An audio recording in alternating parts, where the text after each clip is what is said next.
In Victorian London, a single orange could cost a full day's wages for a poor family. For the children of the workhouse, that one piece of fruit was their entire Christmas, and somehow they were grateful for it. If you use these to fall asleep, hit subscribe so you don't miss any.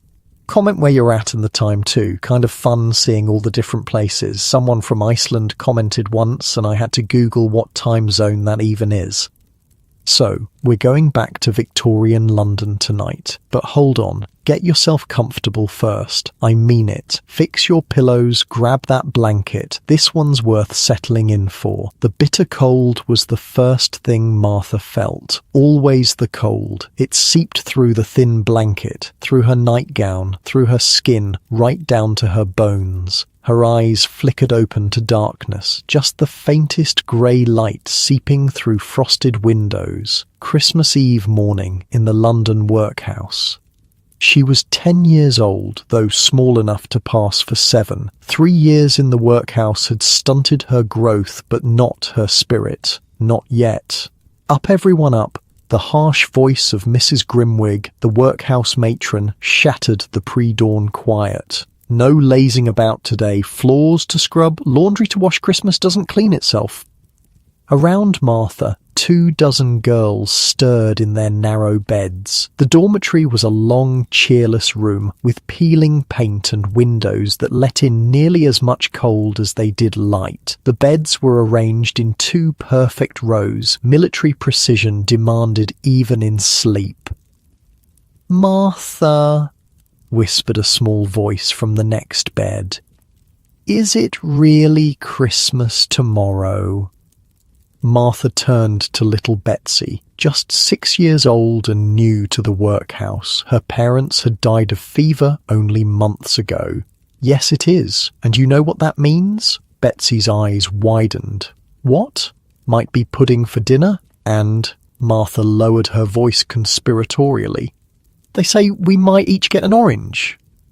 The word hung in the air like magic. Orange, the colour of sunrise, the taste of sunshine. Once a year, on Christmas Day, the benefactors of the workhouse brought oranges, one for each child, the single day of the year when something sweet and bright entered their grey existence.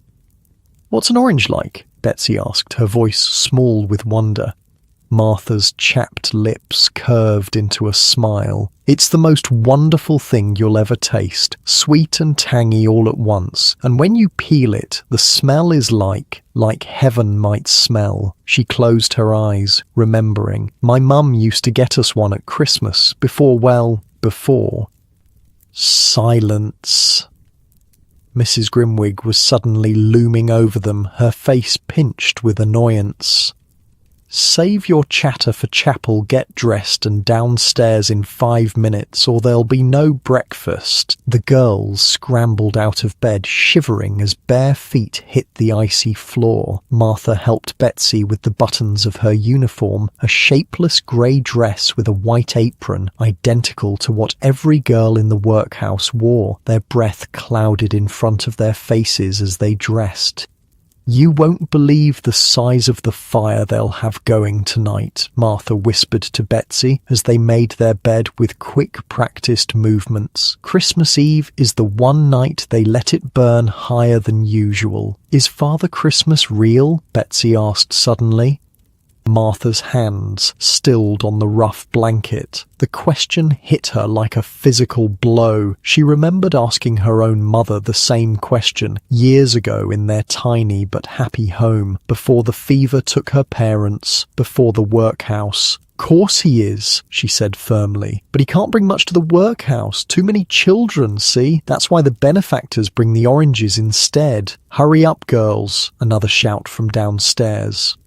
Martha grabbed Betsy's hand. "Come on, don't want to miss breakfast. It's Christmas Eve porridge." "Is it different from regular porridge?" Martha grinned. "Nah, still tastes like wallpaper paste, but we tell ourselves it's special anyway." The dining hall was cavernous and cold, with long wooden tables and benches. 100 children sat in silence, shoveling thin porridge into their mouths. The only sound was the scrape of spoons against bowls and the occasional cough. Talking during meals was forbidden. From a seat, Martha could see through a doorway into the kitchen where enormous copper pots were already bubbling. Preparations for tomorrow's Christmas dinner. She nudged Betsy and nodded toward the kitchen. See? They're already cooking for tomorrow. Bet they're making plum pudding. A tall, painfully thin man in a black coat strode into the dining hall. Mr. Penge, the workhouse master. The children instinctively sat straighter. Children, he announced, his voice echoing. Today being Christmas Eve, there will be adjustments to the schedule. A murmur of excitement rippled through the room, quickly silenced by his stern glare. Work duties will continue until 4 o'clock, at which time you will return to your dormitories to wash and change for evening chapel. Following the service, there will be bread and cheese in the dining hall, after which you will retire for the night. He paused, scanning the room. I expect exemplary behaviour from all of you. Our benefactors have been generous this year, and tomorrow's festivities depend on your conduct today. Martha felt a thrill of anticipation. Benefactors meant oranges. Mr. Penge's reference to them could only be a good sign. After breakfast, the children were divided into their work groups. Martha and the older girls were assigned to scrub the entrance hall and main corridors. The work was punishing. On her hands and knees for hours, the harsh lye soap cracking her skin, the cold water making her fingers so numb she could barely feel the brush. Heard they've got a whole crate of oranges coming, whispered Nancy, the girl working beside her. At 13, Nancy was one of the oldest girls and therefore a source of workhouse wisdom. More than usual, might even get a bigger piece this year. Really? Martha scrubbed harder, excitement giving her energy. Where'd you hear that? Cook's assistant told me. Said she saw the order list in Mr. Penge's office. A whole crate from Covent Garden Market. My fingers are turning blue, Betsy whimpered from Martha's other side. The little girl's hands were indeed an alarming shade. Here, Martha whispered, taking Betsy's hands between her own and rubbing vigorously. Got to keep the blood moving. Think of something warm. Like sitting right next to a fire with chestnuts roasting. Never had chestnuts, Betsy said. Me neither, admitted Martha, but I've smelled them roasting in the street vendors' pans. Makes your mouth water something fierce. A shadow fell over them. Less talking, more scrubbing, Mrs. Grimwig snapped. Those floors won't clean themselves. The girls bent to their work again. Martha's back ached and her knees were raw from the hard floor, but she kept going. Christmas was coming, an orange was coming, just one more day of work and then a feast, by workhouse standards at least. As she scrubbed, Martha thought of Christmases before the workhouse. They'd been poor, her family, but happy. Her father worked at the docks. Her mother took in washing. At Christmas, they'd had a small pudding and, if the year had been good, an orange to share among the three of them. Her father would carefully peel it, dividing it into segments with surgical precision, making sure each piece was exactly the same size. One piece of sunshine for each of us, he'd say, his weathered face creasing with a smile. The memory made Martha's eyes sting. She blinked rapidly, focusing on the floor. Crying wouldn't bring them back. Nothing would. The day crawled by. The children's hands grew raw from work. Their stomachs growled with hunger. Dinner was thin soup and a slice of bread, meagre even by workhouse standards, as if to make tomorrow's slightly more generous meal seem all the more magnificent by comparison. As promised, at 4 o'clock they were sent to wash and change for chapel. Change simply meant putting on their slightly less ragged uniforms, saved for Sundays and special occasions. The cold water from the pump in the washroom was like ice, but they scrubbed their faces and hands until they glowed red, knowing that cleanliness would be inspected before chapel. In the girls' dormitory, excitement buzzed like electricity. Christmas was a spark of light in their dreary existence, the one day when the outside world remembered them, the one day when they were children, not just workhouse inmates. "I heard the benefactors are coming tomorrow, wearing fur coats and jewels," one girl said as she braided another's hair. "I heard they're bringing a whole orange for each of us, not just half like last year," said another. "And pudding with real brandy in it." Martha listened to the chatter, her heart beating faster, an entire orange of her own. The thought was almost too wonderful to imagine. When the bell rang for chapel, the children filed out in 2 orderly lines, girls on one side, boys on the other. They were not allowed to speak to each other, except during supervised activities, and even then, interaction between boys and girls was discouraged. Martha spotted her little brother Tom in the boys' line. At 8, he was the spitting image of their father. Same dark hair, same serious expression. He caught her eye and gave a tiny, secret wave. She winked back, their private signal that meant, "I'm okay, are you okay?" He nodded, almost imperceptibly. The chapel was the one beautiful space in the workhouse. For Christmas Eve, it had been decorated with holly and ivy, and actual candles burned in sconces on the walls, a rare extravagance. The children filed into the hard wooden pews, their faces turned up to the warm glow of the candles. Mr. Penge stood at the pulpit, his tall figure casting a long shadow. "Tonight," he intoned, "we remember the birth of our Saviour in humble circumstances. Let his example of humility guide you in your gratitude for the charity shown to you, the undeserving poor." Martha tried not to fidget during the sermon. Mr. Penge droned on about sin and redemption and the virtue of work. She focused instead on the flickering candlelight, the smell of beeswax and pine, the anticipation of tomorrow. After chapel came the promised bread and cheese in the dining hall. It wasn't much, but the very fact that it was an extra meal made it special. Martha managed to sneak her piece of cheese to Tom when the supervisors weren't looking. Boys always got hungrier than girls, she thought.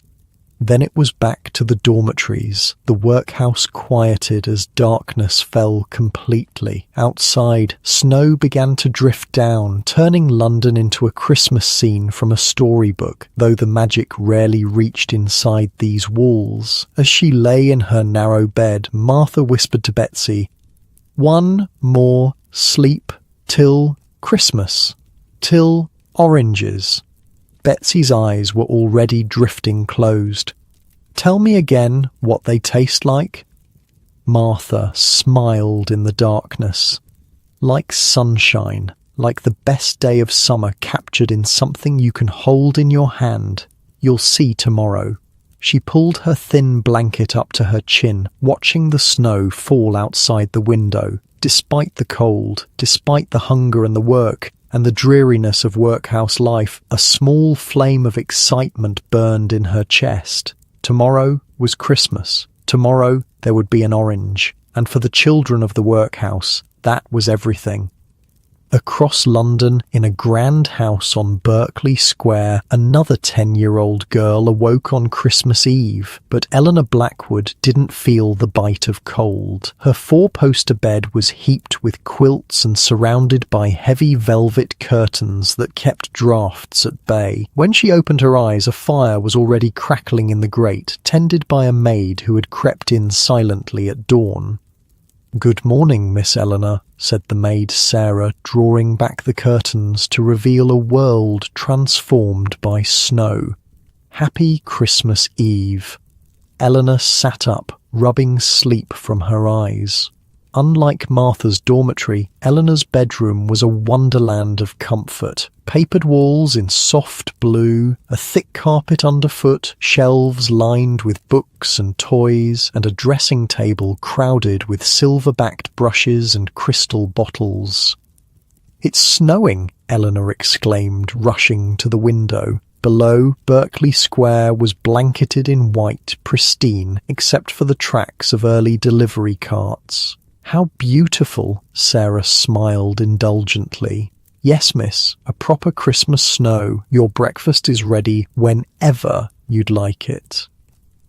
Eleanor turned from the window with a little frown. "Will father be at breakfast?" Sarah's smile faltered. "I'm afraid Mr. Blackwood has already gone to his office, miss. Banking matters, even on Christmas Eve, but he promised to be home by luncheon." "And mother?" "Mrs. Blackwood is still asleep. She was quite tired from the dinner party last night." Eleanor nodded, used to this response. Her father, Cornelius Blackwood, was one of London's most successful bankers. Her mother, Caroline, was one of London's most fashionable hostesses. Both roles required much time away from their only child. "I'll dress and come down," Eleanor decided. "The blue wool dress, I think." While Sarah laid out her clothes, Eleanor went to her window seat, kneeling to watch the snow continue to fall. 3 stories below, a ragged child was sweeping the street crossing, hoping for pennies from ladies and gentlemen who wanted to keep their hems clean. The sight made her think of something she'd overheard at her mother's dinner party the night before. "Davis, you're still planning the workhouse visit tomorrow?" a gentleman had asked her father. "Every Christmas, without fail," her father had replied. "Blackwood Bank has been the chief benefactor of St. Bart's workhouse for 20 years. Tradition, you know. Load of rubbish, if you ask me," another man had muttered. "Spoiling them with treats. They should be grateful for the roof over their heads." Her father had smiled tightly. "I believe in the spirit of Christmas charity, Wellesley, and it's good business besides. The papers always report on it favourably." "Father, may I come too?" Eleanor had asked impulsively, entering the drawing room when she shouldn't have been there at all. She'd been promptly sent back to the nursery with a gentle rebuke, but not before she saw the discomfort on her father's face. Now, watching the crossing sweeper below, Eleanor wondered what the workhouse was really like. She'd heard whispers from the servants, harsh conditions, meagre food, endless work, so different from her own sheltered existence. "Miss," Sarah interrupted her thoughts, "your dress is ready." Dressed in fine blue wool with white lace at the collar and cuffs, Eleanor descended to the breakfast room. Though her parents were absent, the table was set with silver and crystal, a feast laid out on the sideboard, eggs, kippers, toast, porridge with cream, sausages and winter fruits. Eleanor took a small portion of eggs and a piece of toast, then sat alone at one end of the long mahogany table. The clock ticked loudly in the silence. Mr. Parker, the butler, entered with the mail. "Good morning, Miss Eleanor. Cook asks if the breakfast is satisfactory." "Yes, thank you," Eleanor replied automatically, though she'd barely tasted it. "Mr. Parker, do you know about the workhouse visit tomorrow?" The butler's eyebrows rose slightly. "Indeed, miss, an annual tradition for your father." "What's it like there? The workhouse?" Mr. Parker hesitated. "It's not a place you need concern yourself with, Miss Eleanor." "But I want to know," she persisted. "Father's taking gifts there, isn't he?" "Yes, miss. Food baskets, clothing, and I believe oranges for the children." Mr. Parker straightened a fork that was already perfectly aligned. "Your father is most generous." "Oranges?" Eleanor glanced at the crystal bowl in the centre of the table, filled with oranges, apples, and nuts, such common things in her world. "A rare treat for the less fortunate, miss," Mr. Parker explained. "Most workhouse children taste oranges only at Christmas, if at all." Eleanor tried to imagine this, but couldn't. In her home, fruit was always available, changing with the seasons but never absent entirely. The idea that an orange could be a treasured gift seemed impossible. "I'd like to come on the visit," she announced. "Will you tell father when he returns?" "As you wish, miss," Mr. Parker replied non-committally. "Now, I believe Mrs. Wilson is waiting to discuss the decorations for tonight's tree trimming." The housekeeper, Mrs. Wilson, was indeed waiting in the drawing room, where servants were setting up an enormous fir tree in front of the bay window. At 8 feet tall, it dwarfed Eleanor, filling the air with the sharp, clean scent of pine. "Ah, Miss Eleanor," Mrs. Wilson said cheerfully, "just in time to approve the decorations. We've brought up the usual ornaments, plus the new ones your mother ordered from Germany." Boxes of treasures were being unpacked. Delicate glass baubles, carved wooden figures, gilded pine cones and tiny candle holders that would be filled with real candles on Christmas Eve. "They're beautiful," Eleanor said, lifting a glass angel to the light. "Will we decorate today?" "This afternoon, miss. The candles will be lit after dinner, of course." Eleanor nodded, wandering among the boxes, her fingers brushed against strings of cranberries and popcorn waiting to be draped on the branches. Another box held paper cones that would be filled with sweets and hung on the tree. "Mrs. Wilson," she said suddenly, "for the workhouse visit tomorrow, what exactly does father take?" The housekeeper looked surprised by the question. "Well, let me see. Baskets with bread, ham, preserves, woolen stockings and caps, and oranges, of course, one for each child." "Just one orange?" "Yes, miss. They're quite special to those children." Mrs. Wilson busied herself arranging ornaments. "Now, about the garlands. Could we send more?" Eleanor interrupted. "More oranges, I mean, and perhaps some of the German sweets mother ordered." Mrs. Wilson's expression softened. "That's very thoughtful, miss. I'll speak to your father about it when he returns. And I want to come along tomorrow," Eleanor added firmly, "to see the workhouse for myself.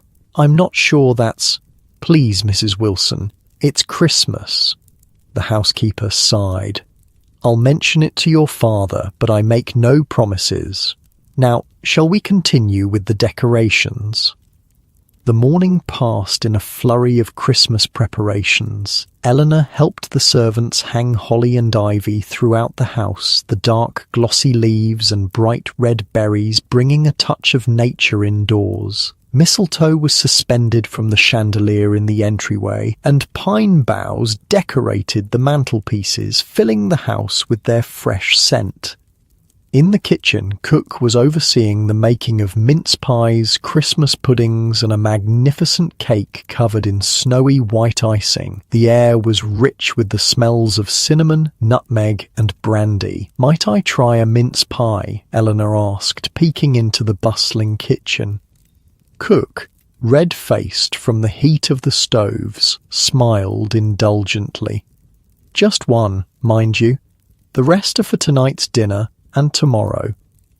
The pie was still warm, the pastry buttery and flaky, the filling rich with dried fruits and spices. Eleanor savoured it, thinking again of the workhouse children. Did they ever taste such things? Just before noon, the front door opened, bringing a blast of cold air and her father's commanding presence. Cornelius Blackwood was a tall man with a thick beard, now dusted with snowflakes, and sharp eyes that missed nothing. "Eleanor," he exclaimed, seeing her on the stairs, "come give your father a Christmas kiss." She hurried down, inhaling his familiar scent of tobacco and cologne as he embraced her. Despite his frequent absences, she adored him completely. "Father, I want to ask you something," she said earnestly. "About tomorrow." He raised an eyebrow, handing his hat and coat to Mr. Parker. "What about tomorrow, my dear? I want to come with you, to the workhouse." Cornelius frowned, leading her into his study. Unlike the festive drawing room, this was a serious space, leather-bound books lining the walls, a massive desk dominated by ledgers and correspondence. Eleanor, the workhouse is no place for a young lady. It's difficult, the conditions, the people, But isn't that why we help them? Because their lives are difficult? She clasped her hands in front of her, a gesture her mother used when persuading father of something. I want to see where the gifts go. I want to understand. Her father studied her for a long moment. This isn't some Christmas entertainment, Eleanor. It's not like the pantomime or the shop windows at Harrods. I know that, she insisted. Please, father, it would mean so much to me. Cornelius sighed heavily, moving to the window. Below, the snow continued to fall, transforming the squalor of London into something pure and beautiful. Temporarily. Very well, he said finally, but you must stay close to me at all times. Speak only when spoken to. And remember that we are there to provide charity, not to gawk at less fortunate circumstances. Eleanor's heart leapt. Yes, father, I promise. Now, he said, his tone lightening, I believe we have a tree to decorate this afternoon. After luncheon, which her mother missed having only just risen for the day, the family gathered in the drawing room for the tree trimming. It was one of the few activities they did together as a family, a tradition Cornelius insisted upon despite Caroline's complaints that it was terribly German. The Queen and Prince Albert do it, Cornelius would always reply. If it's good enough for Victoria, it's good enough for us. Eleanor stood on a small stepladder, hanging ornaments on the higher branches while her parents handled the more delicate decorations. The servants had strung cranberries and popcorn and attached the candle holders to the branches. Now the family added the personal touches, glass baubles from Germany, small wooden toys, gilded pine cones, and paper angels. Mother, did you know father is letting me visit the workhouse tomorrow? Eleanor said, carefully hanging a blown glass star. Caroline Blackwood, elegant even in a simple day dress, looked up with alarm. Cornelius, you can't be serious. A workhouse is no place for Eleanor. I've already agreed, Caroline, her father said firmly. It will be educational for her. Educational to see those filthy, disease-ridden... They're just children, Mother, Eleanor interrupted. Children who don't have trees like ours or oranges whenever they want them. Caroline pressed her lips together. I see your father has already filled your head with his charity notions. Next you'll be joining those dreadful women who go slumming in the East End with their pamphlets and Bibles. I just want to see where our gifts go, Eleanor said quietly. That's all. She'll be perfectly safe with me, Cornelius assured his wife. The visit is brief, just long enough to distribute the gifts and speak with the master and matron. Caroline sniffed disapprovingly, but said no more, turning her attention back to the tree. As the short winter day faded to dusk, the tree was completed except for the candles, which would be lit after dinner. Eleanor stepped back to admire their work. It was magnificent, a perfect cone of green dotted with colour and sparkle, surrounded by wrapped packages in tissue paper and ribbons.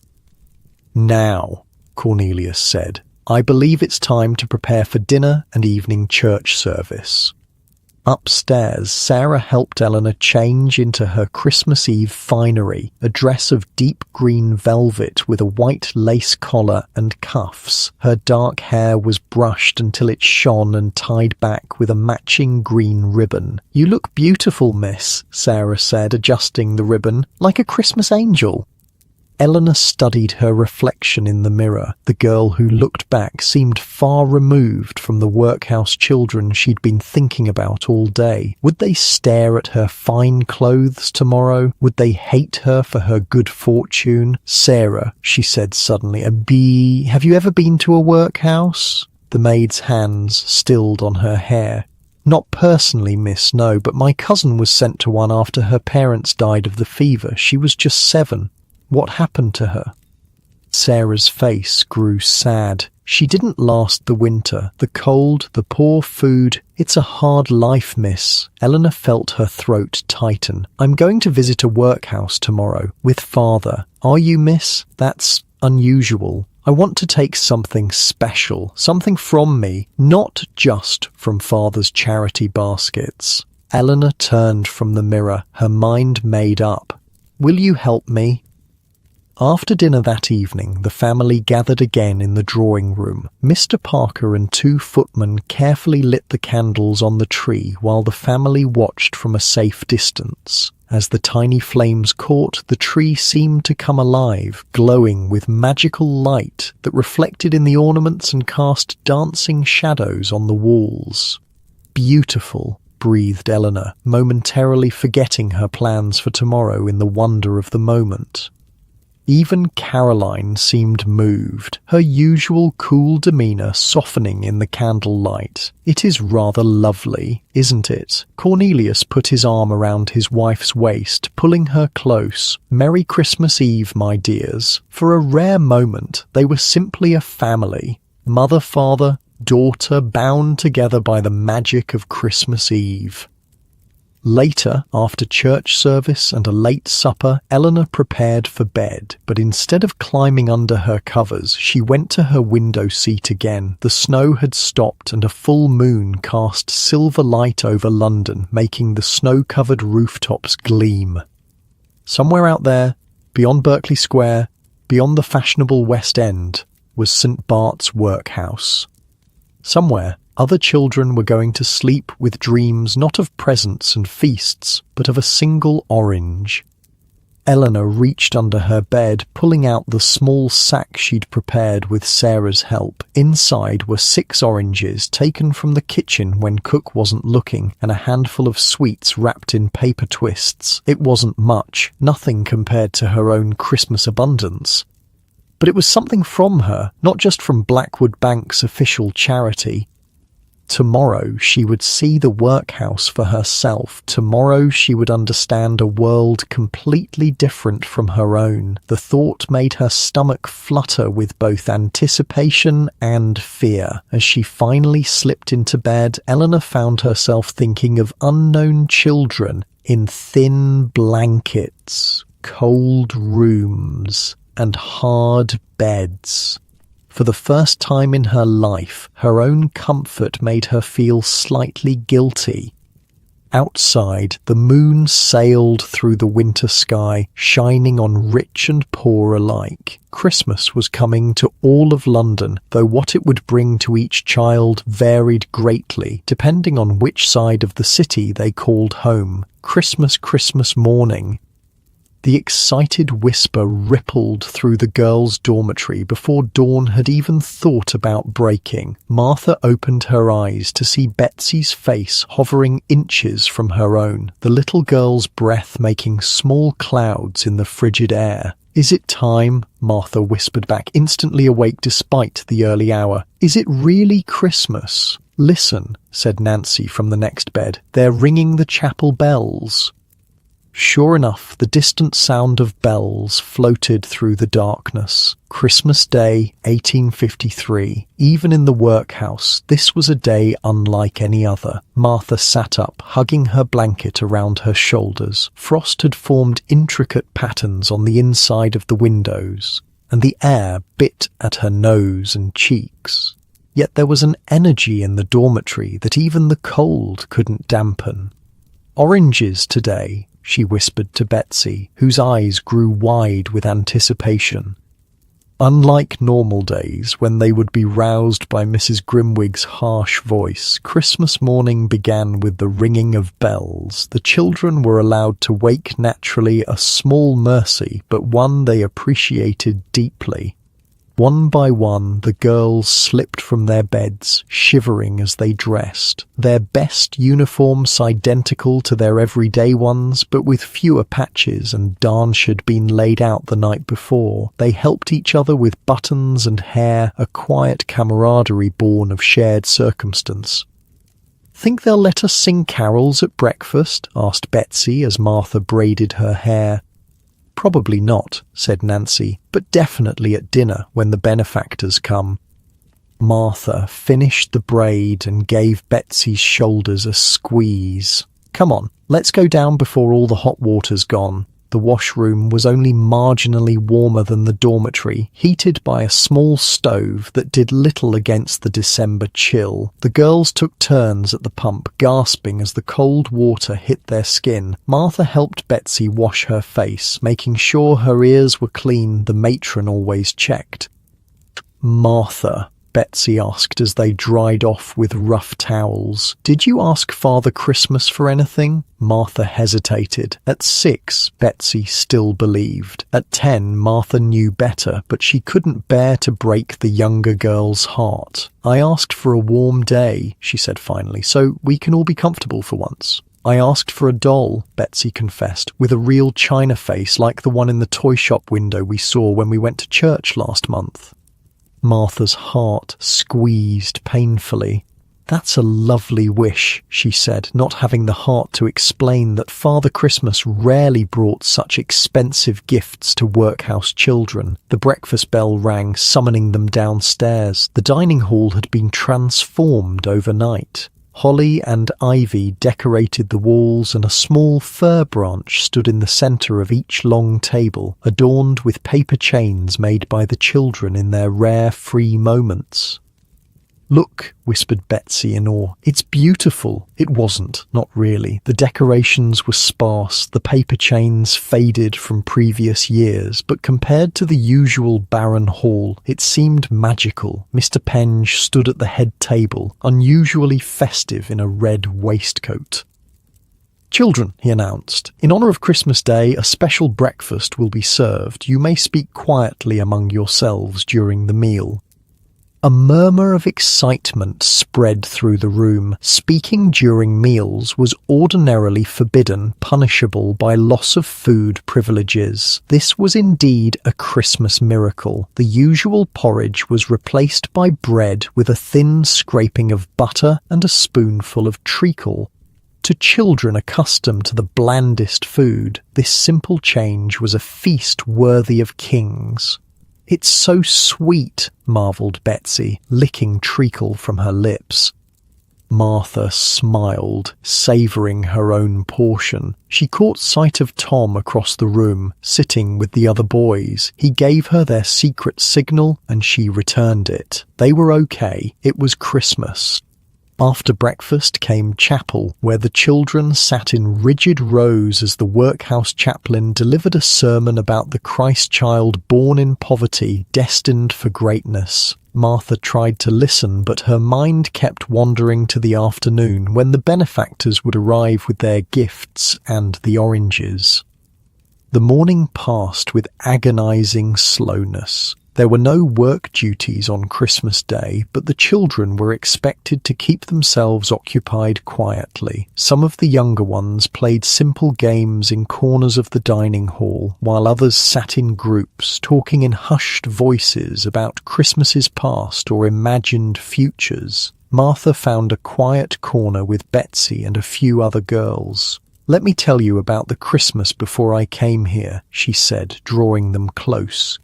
It was a story she'd told before, but one they never tired of hearing. "We lived in 2 rooms above a baker's shop. It was always warm because of the ovens below. At Christmas, the baker would give us a loaf of special bread with raisins and cinnamon, and my father would bring home an orange." "A whole one?" asked Betsy, wide-eyed. "A whole one, just for us 3. He'd peel it ever so carefully, making sure not to tear the peel, and then he'd divide it into perfect segments. 1/3 for him, 1/3 for my mother, 1/3 for me." Martha closed her eyes, remembering, "and we'd sit by our little fire, eating our orange segments and telling stories." "What happened to them?" asked a new girl, Emma, who hadn't heard the tale before.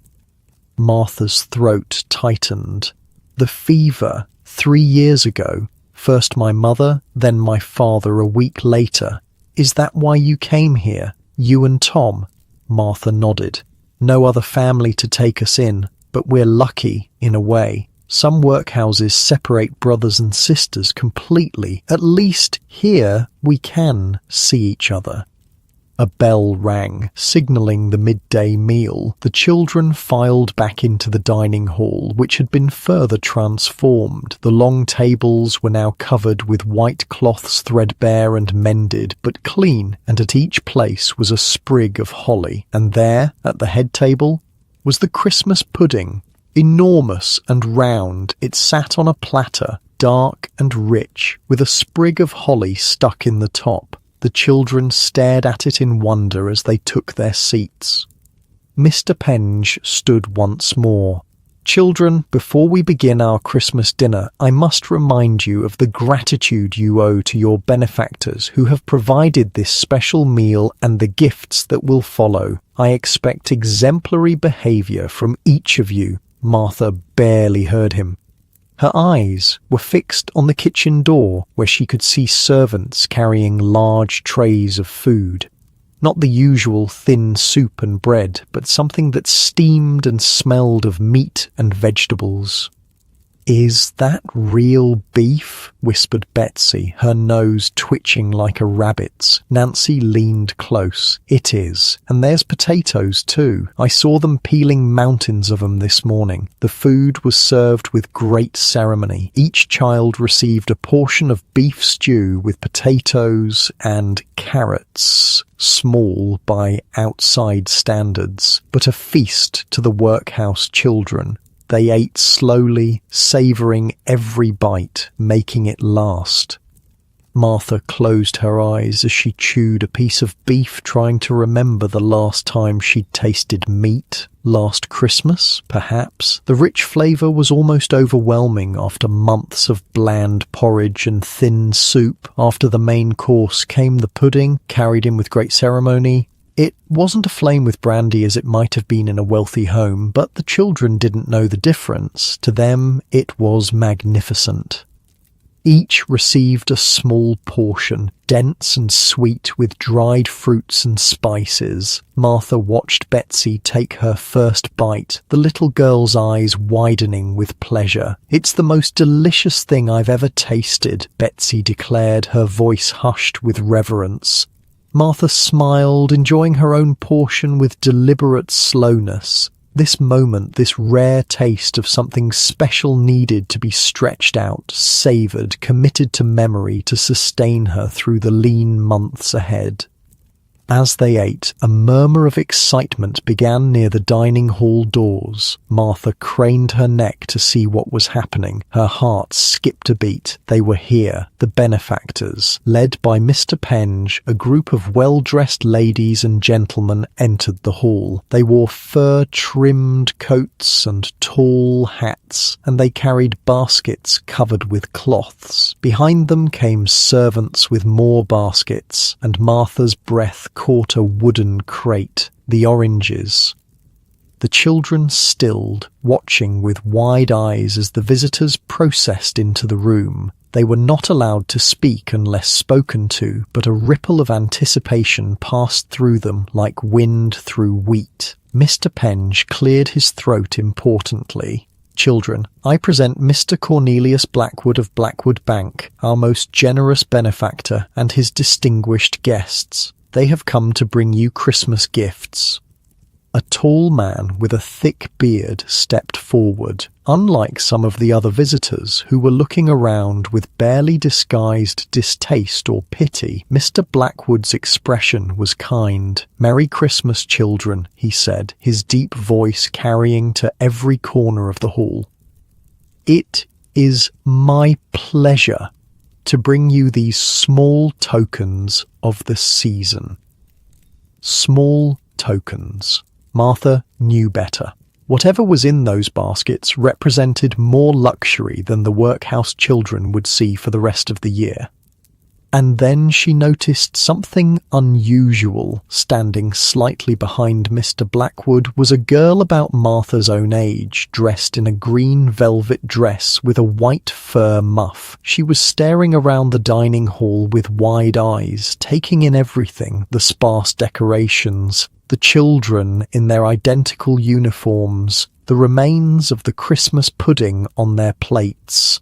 A girl, a benefactor's daughter. Martha had never seen a child accompany the Christmas visitors before. The servants began distributing the basket's contents. Each child received a pair of woolen stockings, a cap, and an apple. More useful than exciting, but the children accepted them with genuine gratitude. Warm stockings were a treasure when you owned only one pair.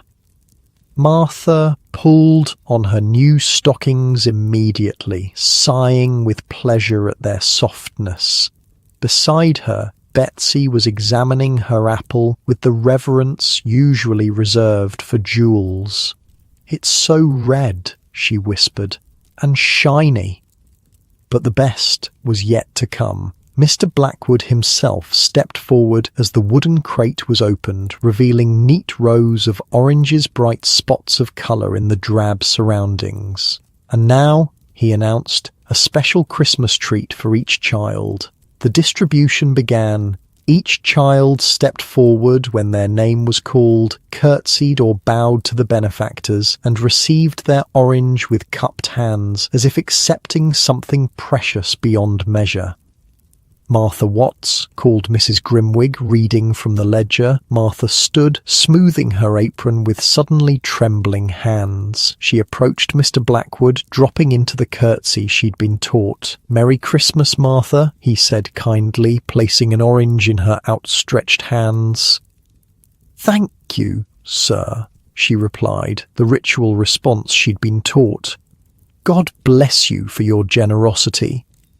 But as she took the orange, her eyes met those of the girl in green velvet. There was curiosity in that gaze, and something else, a kind of wonder, as if Martha were some exotic creature from a distant land. The orange was heavy in her hands, its skin rough and dimpled, its colour vibrant against her pale fingers.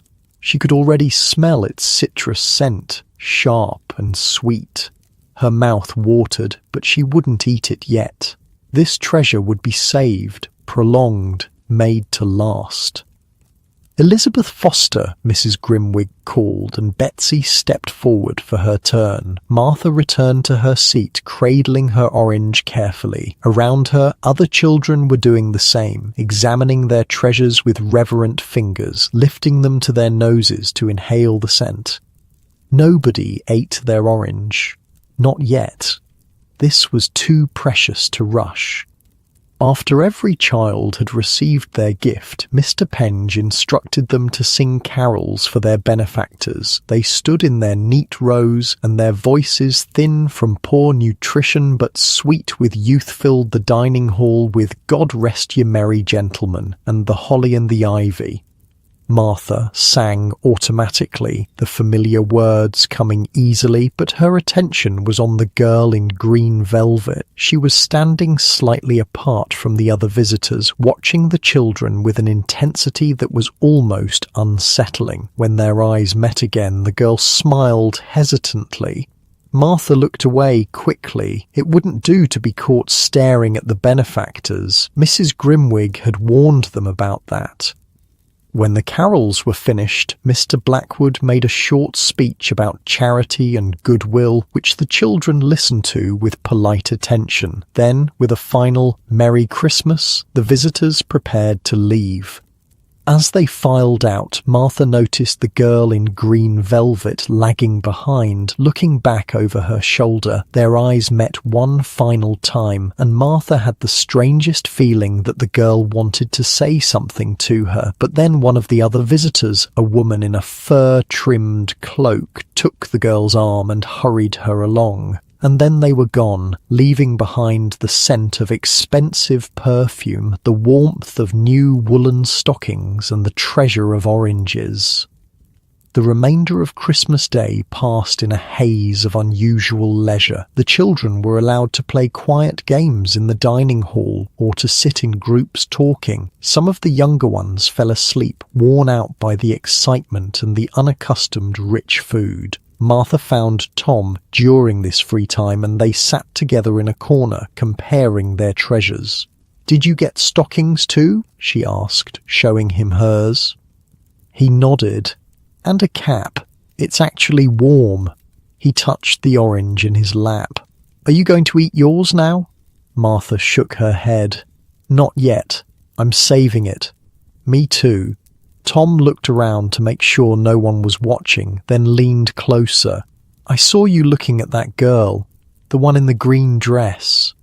I wasn't looking, Martha protested. Not really. She was looking at you too. Wonder why they brought her. Martha shrugged. Maybe to show her how lucky she is, to see how the poor live. Did you see her fur muff? Bet that cost more than everything we own put together. Probably, Martha agreed, but she seemed nice. She smiled at me. Tom made a dismissive noise. They all smile on Christmas Day. It's the rest of the year they forget we exist. Martha couldn't argue with that. The benefactors came once a year, distributed their gifts, accepted the children's gratitude, and departed, their charitable duty done until next Christmas. But still, there had been something different about the girl in green velvet, something in her eyes that wasn't pity or disgust or the blank charity-minded kindness of the other visitors. As the short winter day faded to dusk, the children were given bread and cheese for their supper plain fare, but still better than usual, and sent to their dormitories earlier than normal. The excitement of the day had tired them out, and even the usually restless ones settled quickly. In the girls' dormitory, Martha sat on her bed, her orange cradled in her hands. Around her, other girls were similarly engaged, examining their treasures in the fading light. "When will you eat yours?" Betsy asked from the next bed, her own orange clutched tightly. "Not yet," Martha said. "I'm saving it for a special moment." "When?" Martha considered. "Maybe tomorrow, or the next day. I want to make it last." Nancy, more practical, had already devised a plan. "I'm going to eat half tomorrow and save half for New Year's Day. That way I get 2 treats instead of 1. The other girls nodded appreciatively at this wisdom. As darkness fell completely, Mrs. Grimwig came through to check that they were all in bed. For once, her manner was almost gentle. "Sleep well, girls," she said. "Merry Christmas." When she had gone, Martha lay in her narrow bed, the orange on her pillow beside her head. Its scent was subtle but distinct, a sweet reminder of the world outside the workhouse walls, a world of sunshine and warmth and fruit that grew on trees instead of arriving once a year in a wooden crate. She thought again of the girl in green velvet. What was her Christmas like? A tree with real candles, probably, mountains of presents, as much fruit as she could eat, any day of the year, yet there had been something in those eyes, a kind of loneliness perhaps. It was hard to imagine that a girl with so much could feel anything but happiness. But Martha had seen something there, something familiar. Outside, snow began to fall again, dusting the windowsill with white. Martha pulled her blanket higher, grateful for her new woolen stockings keeping her feet warm. Beside her, Betsy was already asleep, her orange clutched to her chest like a doll.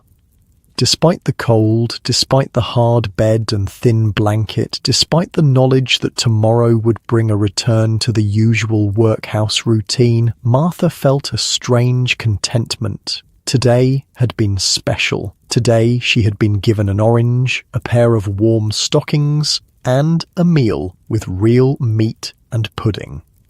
And perhaps, though she hardly dared acknowledge the thought, she had made a connection, however brief, with someone from the outside world, someone who had looked at her not as a workhouse inmate, a number in a ledger, but as a girl, a person. With that comforting thought, Martha drifted into sleep, the orange's gentle scent following her into dreams of sunshine and trees laden with golden fruit.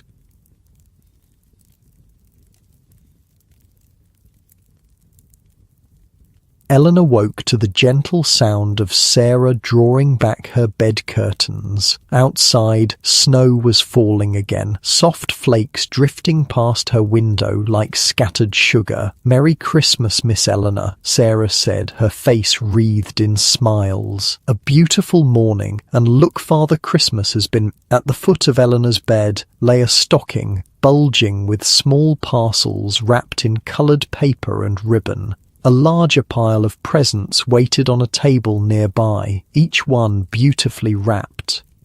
Eleanor sat up, excitement fluttering in her stomach despite her thoughts from the night before. Christmas morning held magic even for the most troubled heart. "What time is it?" she asked, reaching for the stocking. "Just past 7, miss. Your parents aren't up yet." "But I thought you might like to open your stocking presents." Sarah busied herself at the fireplace, adding coal to the already crackling fire. Eleanor tipped the contents of the stocking onto her counterpane. Out tumbled an assortment of small treasures chocolate wrapped in silver foil, a tiny doll with a porcelain face, a kaleidoscope, hair ribbons in every colour, a wooden puzzle, and at the very bottom, an orange. She picked up the orange, turning it in her hands, just like the ones the workhouse children would receive today. Except this was just one small gift among many, not a once-a-year treasure. "Will you be going with your father to the workhouse today, miss?" Sarah asked, laying out Eleanor's Christmas dress red velvet with white lace trim, far more elaborate than yesterday's blue wool. "Yes," Eleanor replied, still looking at the orange. "Father agreed yesterday." Sarah's hand stilled for a moment. "It'll be an education for you, miss, though perhaps not a pleasant one." "What's it like, really?" Eleanor set aside the orange and looked up at her maid. "You said your cousin was in one." Sarah's face grew sombre. "It's a hard life, miss. Cold rooms, little food, endless work. The children rise before dawn and work until dark, with lessons squeezed in when they can. They wear the same uniform every day, sleep in dormitories with dozens of others, and rarely get enough to eat." She hesitated. "My cousin wrote to my mother once before she died, said the worst part was being hungry all the time." Eleanor tried to imagine it: constant hunger, endless work, no privacy, no pretty dresses or toys or books. It seemed impossible, like something from a particularly grim fairy tale, not real life in London. "But today they get oranges," she said softly, "and stockings and caps. Father told me." "Yes, miss. Christmas is the one day of brightness in their year." Sarah turned back to the fire. "They'll remember it for months afterward."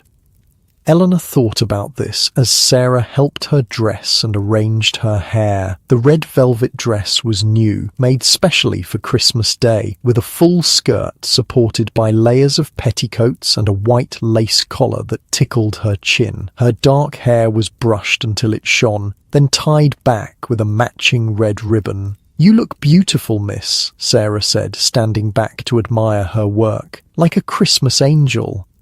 Eleanor studied herself in the mirror. The girl who looked back was clean, well-fed, beautifully dressed, nothing like the workhouse children she'd soon meet. Would they hate her for her good fortune, or would they, like the crossing sweeper boy who sometimes smiled at her, simply accept that the world was arranged this way, with some born to plenty and others to want?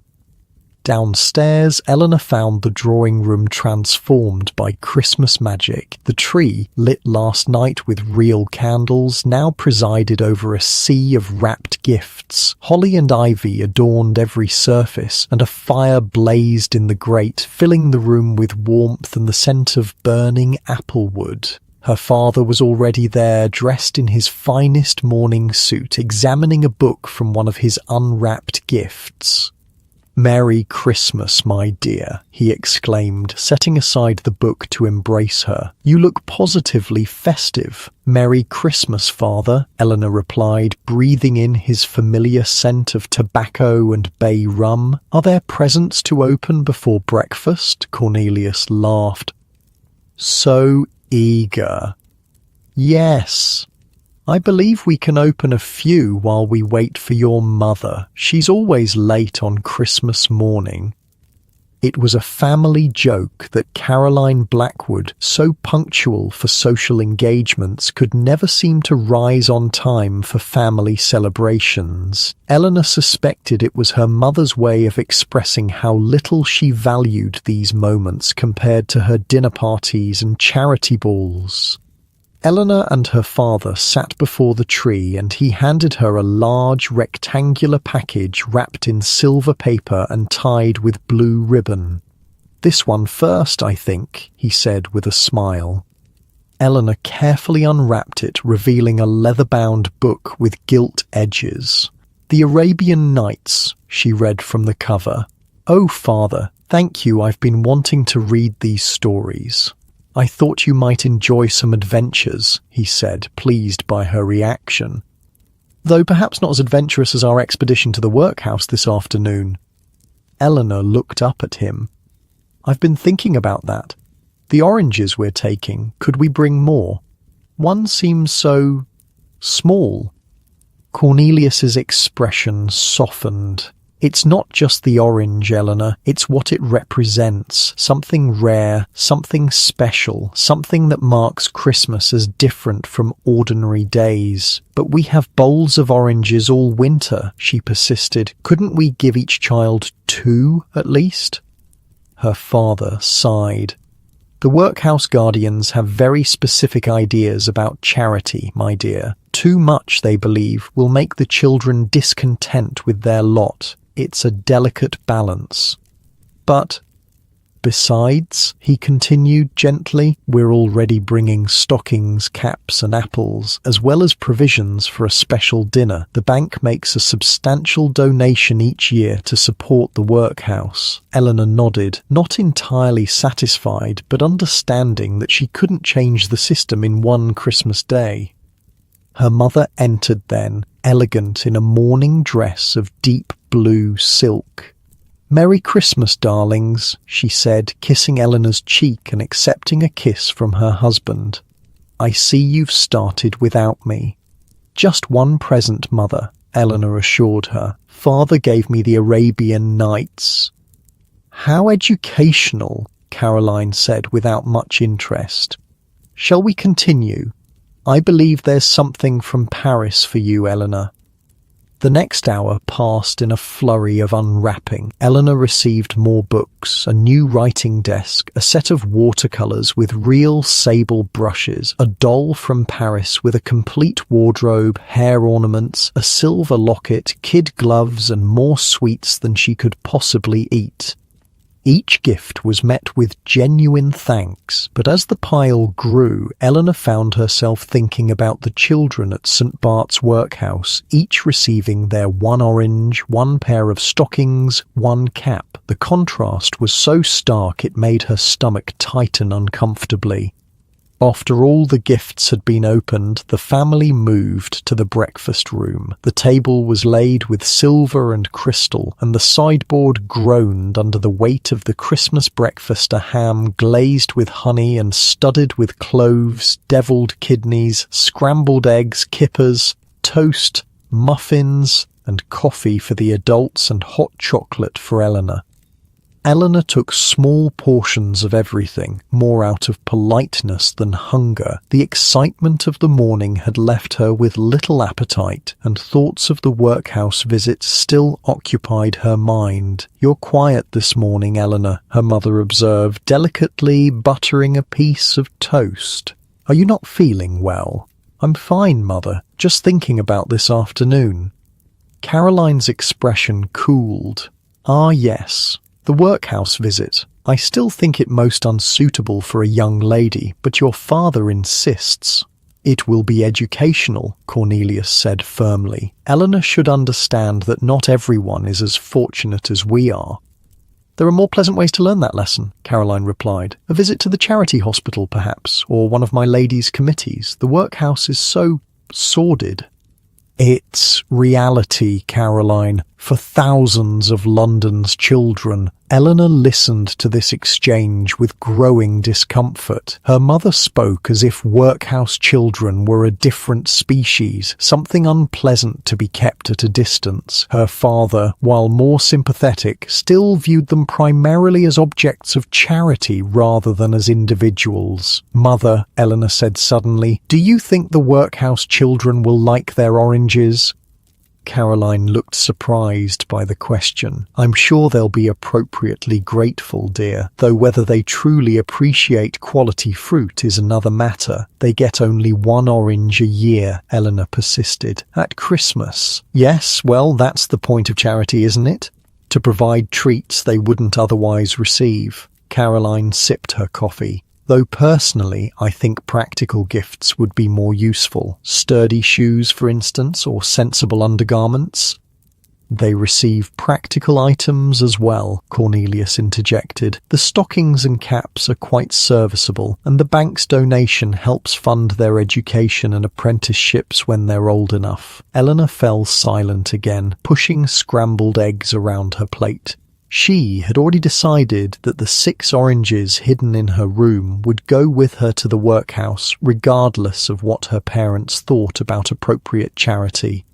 After breakfast, the family attended Christmas service at St. George's Church in Hanover Square. The church was beautifully decorated with evergreens and candles, and the choir sang carols that made Eleanor's heart swell with the beauty of it all. The sermon was about the Christ child born in poverty, destined for greatness, not unlike the sermon being delivered at that very moment in the workhouse chapel across London. Eleanor found herself wondering what the workhouse children thought about Christmas. Did they see it as a brief respite from their harsh lives? Did they resent the once-a-year charity that reminded them of all they lacked? Or did they, like her, find magic in the day despite its complications? After church came Christmas dinner, served at 2:00 in the dining room. The table was resplendent with the family's best silver, crystal, and china. A centerpiece of holly, ivy, and white chrysanthemums ran down the middle, interspersed with silver candelabra holding red candles. The meal itself was a showcase of the cook's talents and the family's Wealth oyster soup to start, followed by a roast goose with all the trimmings, then a magnificent beef roast, game pies, vegetables prepared in a dozen different ways, and finally the Christmas pudding, brought in a flame with brandy and greeted with applause from the family.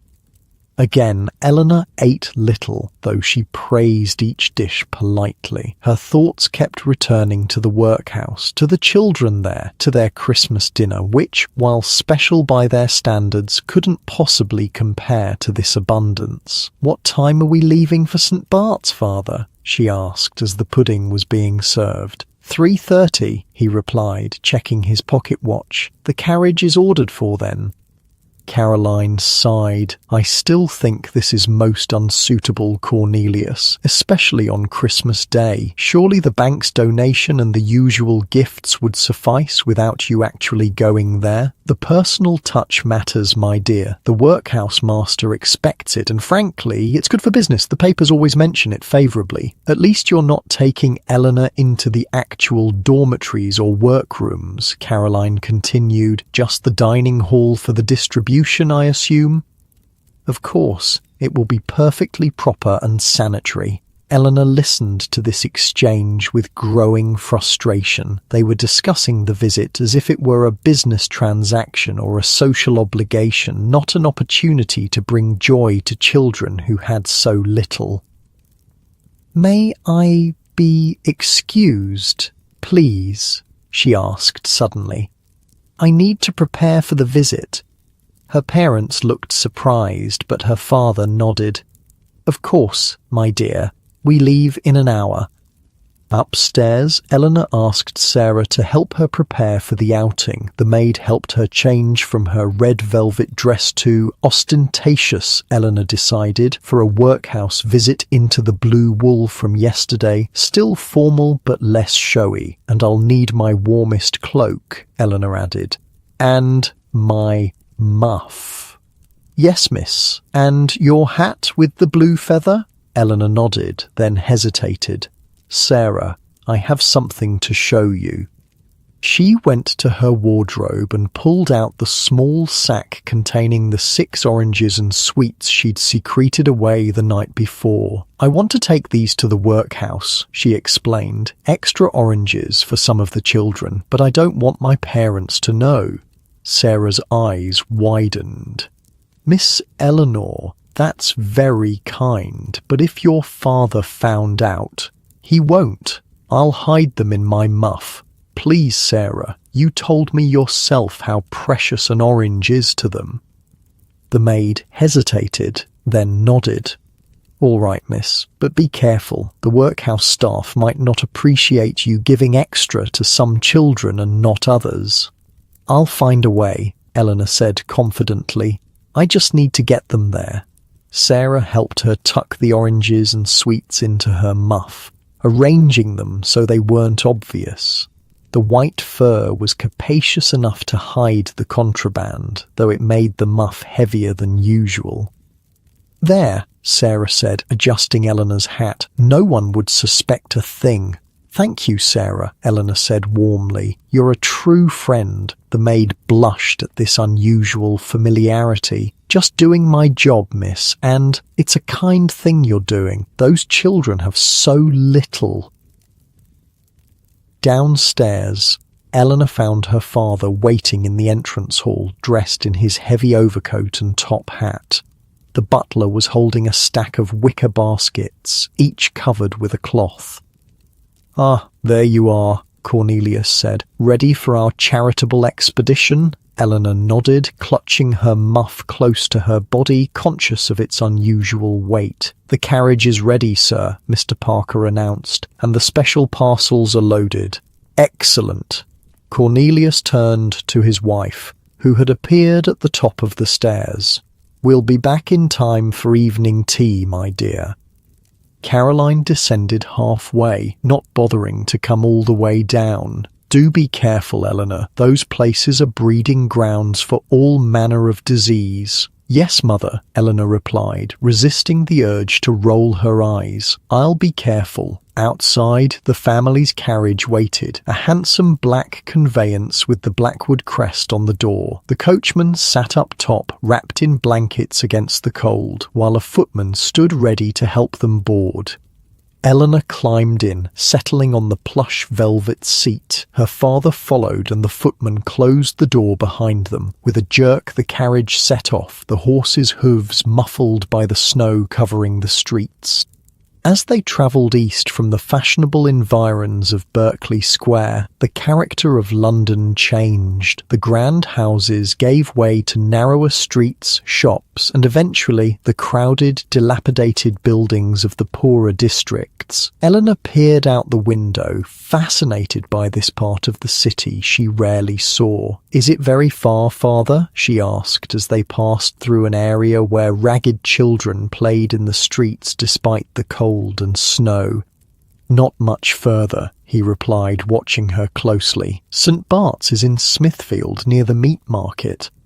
Eleanor observed the street scenes with growing dismay. Women in threadbare shawls hurried along the pavement, some carrying parcels or baskets, others holding the hands of small children. Men in patched coats gathered outside public houses, seeking warmth and companionship. Older children, thin and pale, darted between carts and carriages, some begging, others simply playing as children do, regardless of circumstances. Are all these children poor, father? She asked, her voice small. Cornelius nodded. Many of them, yes, though not as poor as those in the workhouse. These at least have homes and families, however humble. Eleanor thought about this. Having a home and family, even in poverty, seemed preferable to the institutional care of the workhouse. Yet, her father had told her that many workhouse children were orphans with nowhere else to go. What choice did they have? The carriage turned onto a broader street, then through a gate into a courtyard. Before them loomed St. Bart's Workhouse, a grim institutional building of grey stone, 4 stories high, with small windows and an air of cheerless efficiency. "Here we are," Cornelius said as the carriage came to a halt. "Remember what I told you, Eleanor. Speak only when spoken to, stay close to me, and remember that we are here to provide charity, not to gawk." Eleanor nodded solemnly, clutching her muff with its hidden treasures. "Yes, father." The footman opened the door, and they descended into the snowy courtyard. Servants began unloading the baskets from the back of the carriage, following as a tall, thin man in a black coat emerged from the building to greet them. "Mr. Blackwood," the man said, bowing slightly. "How good of you to come, and on Christmas Day itself. The children are most eager for your visit."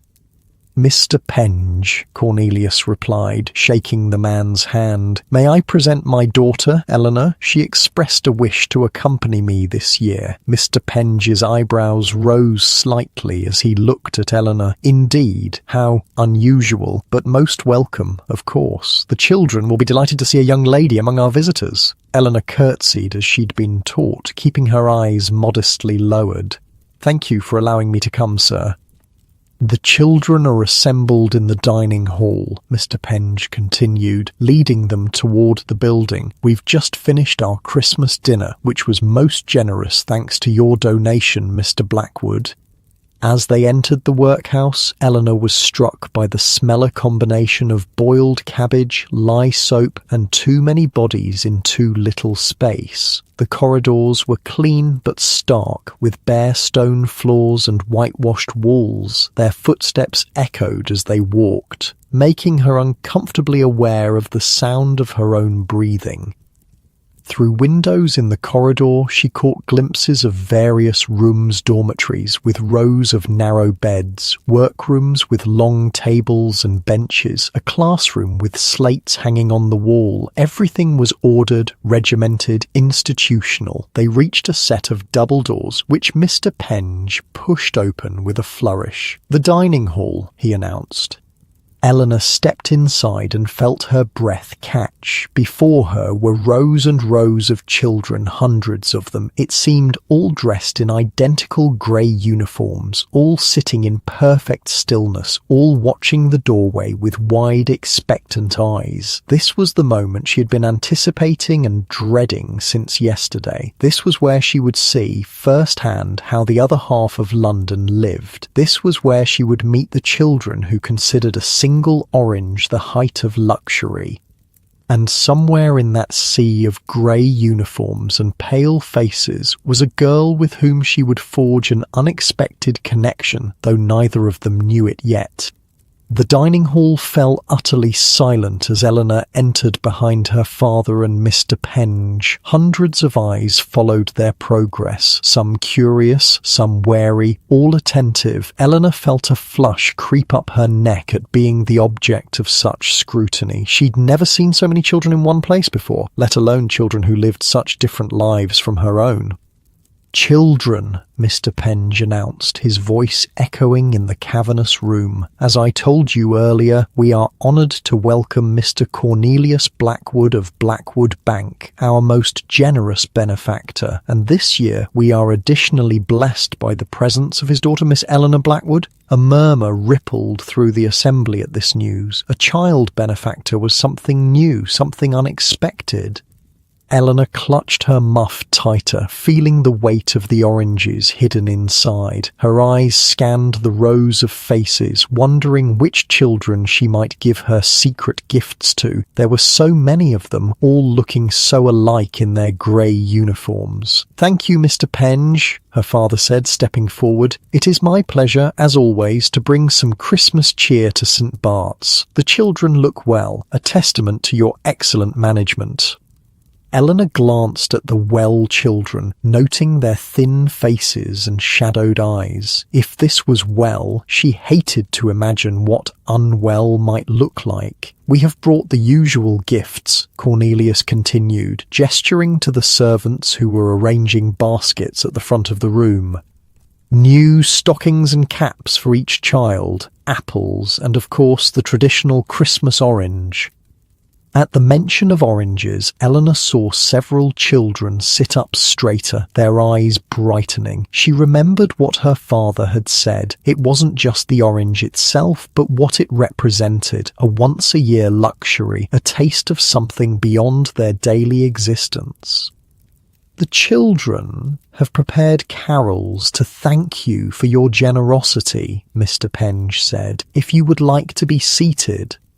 Chairs had been arranged at the front of the hall for the visitors. Eleanor sat beside her father, her back straight, her hands folded in her lap over her muff. She felt conspicuous in her blue wool dress and fur-trimmed cloak, so obviously different from the children in their identical grey uniforms.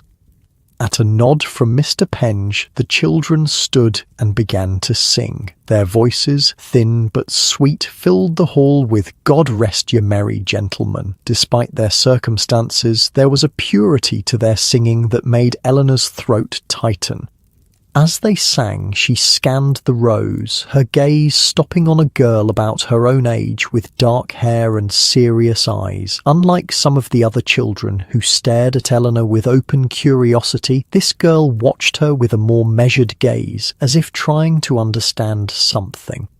When the carol ended, Mr. Penge instructed the children to remain standing for the distribution of gifts. They would come forward by dormitory group, receive their gifts with a curtsy or bow, and return to their seats. The first group approached, young boys, some no older than 5 or 6. They lined up with military precision, each accepting their stockings, cap, apple, and orange with a rehearsed "Thank you, sir. God bless you for your generosity." Eleanor watched, fascinated and disturbed in equal measure. These children had clearly been drilled in the proper expression of gratitude. Their thanks seemed genuine. How could it not be when receiving such coveted items? But the uniformity of their responses felt artificial, imposed from above rather than spontaneously offered.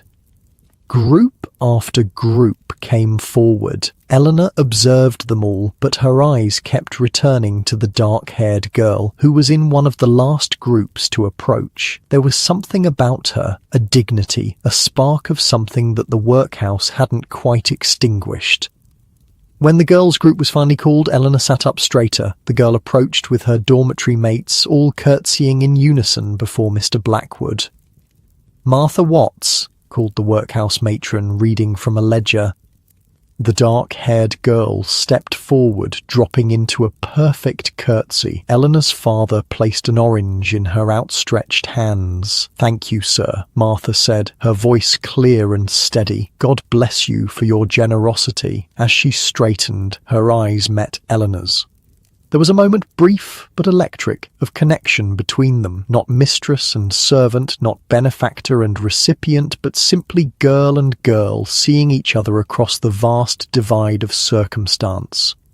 Martha moved away, returning to her seat with her treasures. Eleanor watched her go, suddenly certain that this was one of the children who should receive an extra orange. The distribution continued until every child had received their gifts. None ate their oranges, Eleanor noticed. Instead, they held them carefully, as if they were made of glass, occasionally lifting them to their noses to inhale the scent.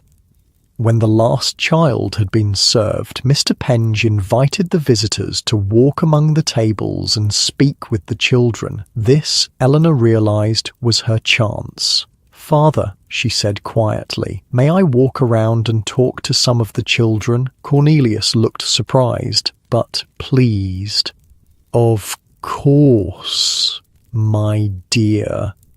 Just remember what I told you." Eleanor nodded and stood, still clutching her muff. She moved deliberately toward the table where Martha Watts sat with other girls her age. Conscious of the many eyes following her progress, the girls fell silent as she approached, watching her warily. Up close, their poverty was even more apparent. Chapped hands, thin faces, hair cut short for practicality rather than style. "Hello," Eleanor said, suddenly shy. I hope you're having a happy Christmas." The girls murmured polite responses, clearly unsure how to interact with this unexpected visitor. Only Martha met her gaze directly. "Thank you for the oranges, miss," Martha said. "They're our favourite part of Christmas." Eleanor smiled, relieved at this opening. "Do you save them or eat them right away?" "Save them," Martha replied. "Most of us, anyway. Make them last as long as possible." "I've never had to save an orange," Eleanor admitted, then wished she hadn't when she saw the flicker in Martha's eyes. "I mean, we have them all the time. They're not special for us." An awkward silence fell. Eleanor mentally kicked herself for her tactlessness. She'd made it obvious just how different their worlds were. "Is this your first time visiting a workhouse, miss?" Martha asked finally. "Yes," Eleanor said, grateful for the question. "Father comes every year, but this is my first time." "What do you think of it?" another girl asked, smaller than Martha, with wide, curious eyes. Eleanor hesitated, unsure how to answer honestly without being offensive. "It's different from what I expected. Cleaner." This drew a few smiles. "Mr. Penge has us scrubbing from dawn till dusk," Martha said with a hint of wry humour. "Cleanliness is next to godliness, he says." "Do you go to school here?" Eleanor asked, genuinely curious. 3 hours a day, Martha explained. Reading, writing, arithmetic and Bible study. The rest is work. Cleaning, laundry, sewing for us girls. The boys do heavier work. Eleanor tried to imagine this schedule. Rising before dawn, working all day with just a few hours for lessons, eating plain food, wearing the same clothes every day. It seemed impossibly bleak. "What about play, games?" she asked. The smallest girl, Betsy, Eleanor heard another child call her, laughed outright at this. "Play? When would we do that?" "Sundays, sometimes," Martha corrected gently. "After chapel, if we've been good." Eleanor became aware that her father was watching her from across the room. She needed to act quickly if she was going to give away her secret oranges. "I have something for you," she said in a low voice, glancing around to make sure no officials were nearby. "But I can only give it to a few of you, and you must hide it until later." The girls looked at her with sudden wariness, as if suspecting a trick. Only Martha seemed more curious than suspicious. "What is it, miss?" she whispered. Eleanor opened her muff just enough to reveal one of the oranges. "Extra oranges, and some sweets. I wish I could give one to everyone, but I only managed to bring 6. Martha's eyes widened. "Miss, you shouldn't. If Mr. Penge found out—" "He won't if you're careful," Eleanor insisted. "Please, I want you to have them." After a moment's hesitation, Martha nodded. "Betsy should have one, and my brother Tom, he's over with the boys." Eleanor carefully slipped an orange and a few sweets to Martha, who immediately tucked them into the pocket of her apron. She did the same for Betsy and 3 other girls at the table, each of whom received the contraband with a mixture of shock and delight. "Which one is your brother?" Eleanor asked, looking toward the boys' tables. "There," Martha pointed discreetly. "Dark hair, blue patch on his right sleeve." Eleanor nodded. "I'll try to give him one before we leave." "Why are you doing this?" Martha asked suddenly, her voice barely audible. Eleanor blinked, unprepared for the question. I just thought everyone should have a little extra at Christmas." Martha studied her face, as if searching for some hidden motive. Whatever she saw seemed to satisfy her because she nodded slightly. "Thank you," she said simply. "Eleanor," her father's voice called from across the room. "We must be going soon." "I have to go," Eleanor said regretfully, "but I'll try to give one to Tom first." She made her way toward the boys' tables, moving casually as if just touring the room. When she reached Tom's table, she paused, ostensibly to admire their new caps. "Those look very warm," she said, opening her muff just enough to slip the last orange and sweets to Tom. "Merry Christmas." The boy's eyes widened as he felt the weight of the orange, but he gave no other sign of surprise. Like his sister, he had learned the art of concealment. "Thank you, miss," he said, the same rehearsed phrase he'd offered her father, but with an undertone of genuine gratitude that made her smile. Her mission accomplished, Eleanor returned to her father's side. Cornelius was deep in conversation with Mr. Penge about workhouse administration and barely noticed her return. "The donation from Blackwood Bank will cover new slates for the schoolroom," Mr. Penge was saying, "and perhaps some improvements to the laundry facilities." "Excellent, excellent," Cornelius nodded. "And the apprenticeship program for the older children. Proceeding well. 3 boys placed with a carpenter this year, 2 with a cobbler. The girls, of course, go into domestic service when they're old enough." Eleanor half listened to this exchange, her attention still on the children. They were sitting quietly with their treasures, waiting for the visitors to leave so they could, return to their normal routine? She realized she had no idea what happened in a workhouse after the benefactors departed on Christmas Day. "We've taken enough of your time, Mr. Penge," her father was saying, checking his pocket watch. "We should return home before the snow gets worse." Mr. Penge bowed. "Of course, Mr. Blackwood. The children will see you out with a final carol." At his signal, the children stood again and began singing "God Bless the Master of This House." The irony of the lyrics, usually sung to the master of a private home, not an institutional workhouse, seemed lost on everyone but Eleanor. As they sang, her eyes found Martha again. The girl was watching her with that same measured gaze, but now there was something else in it, a kind of recognition, perhaps even a tentative connection. Eleanor smiled at her, a small, private smile. After a moment, Martha smiled back. Then the carol ended, and it was time to leave. The children remained standing as the visitors filed out of the dining hall, back through the austere corridors to the entrance. Outside, the snow was falling more heavily, and the coachman had kept the horses walking in circles to prevent them from getting too cold. "Well, Eleanor," her father said as they settled into the carriage, "what did you think of your first workhouse visit?"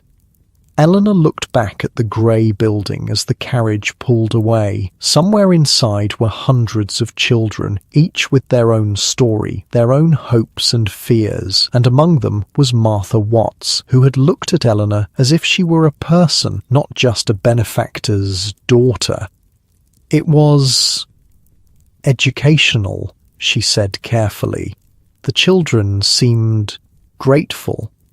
Cornelius nodded, satisfied with this bland assessment. "Yes, indeed. Mr. Penge runs a tight ship. Those children are fortunate in their way. They receive education, food, shelter, more than many poor children can count on." Eleanor thought about Martha's description of their daily life. The endless work, the minimal schooling, the regimented existence. Was that really fortune, or just a different kind of misfortune than starving on the streets? "They only get oranges once a year," she said quietly. "At Christmas." Her father's expression softened. "Yes, that's why our visit is important. It gives them something to look forward to, something special in their difficult lives. Once a year, one day of slightly better food, one orange, one pair of stockings, one cap, and then back to the daily grind of work and discipline." The carriage rattled through the snowy streets, taking them back to Berkeley Square, back to their world of abundance and comfort. Eleanor gazed out the window, watching London transform as they moved from east to west, from poverty to wealth. She thought about the oranges she'd smuggled to Martha and the others, a small act of rebellion, barely a drop in the ocean of need. Yet Martha's smile, that moment of connection between them, had felt significant somehow.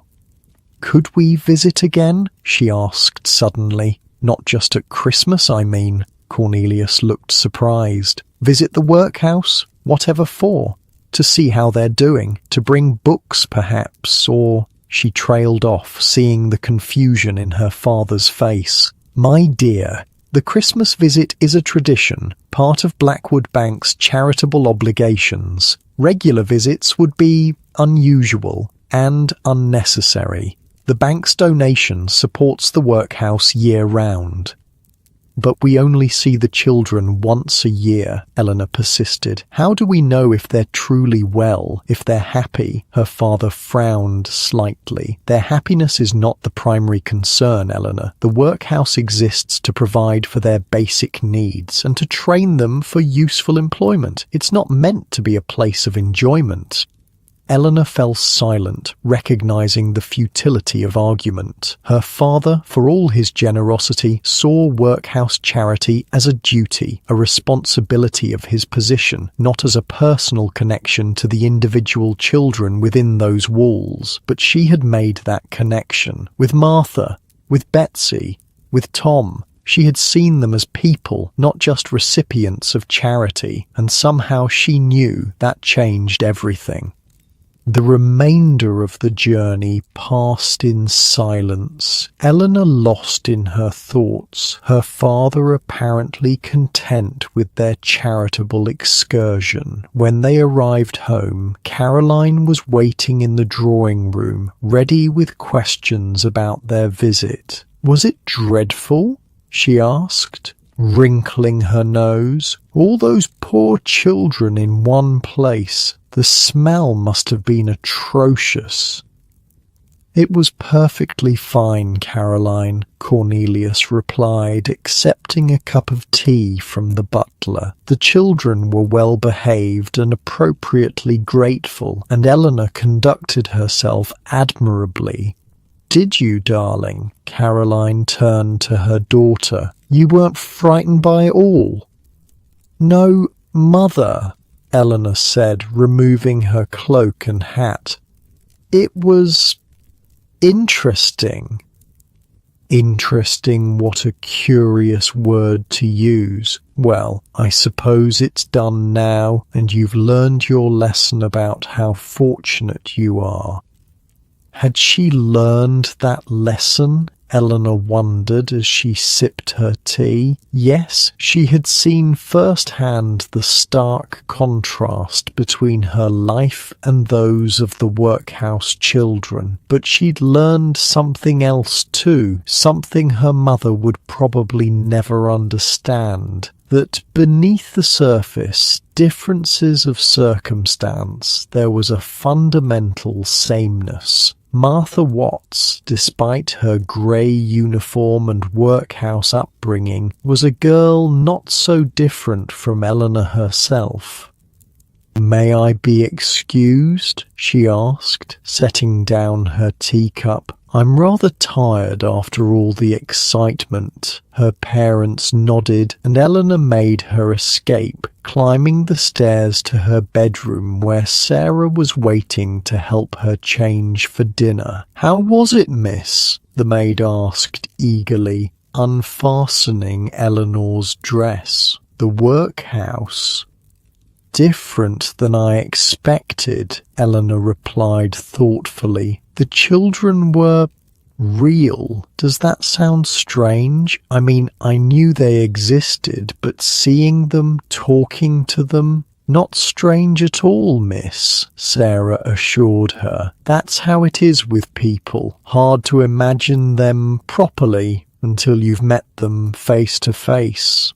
I gave away the oranges, Eleanor confided, to a girl named Martha and her friends, and her brother Tom. Sarah smiled. That was kind of you, miss. It wasn't enough, Eleanor said, frustrated. 6 oranges for hundreds of children, and they live there all year, not just at Christmas. They work all day, they have hardly any time for lessons or play, they wear the same clothes every day. Miss Eleanor, Sarah interrupted gently, you can't change the whole world, but you made a difference to Martha and Tom and their friends today. Sometimes that's all any of us can do. Eleanor nodded, but her mind was already racing ahead. Maybe she couldn't change the whole system, but perhaps there were other small things she could do.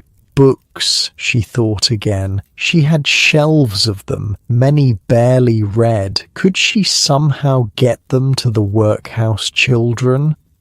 As Sarah helped her into her dinner dress, another elaborate affair in deep green velvet, Eleanor resolved to find a way. Today's visit wouldn't be the end of her connection to St. Bart's workhouse. Somehow she would maintain that tenuous link to Martha Watts and her world.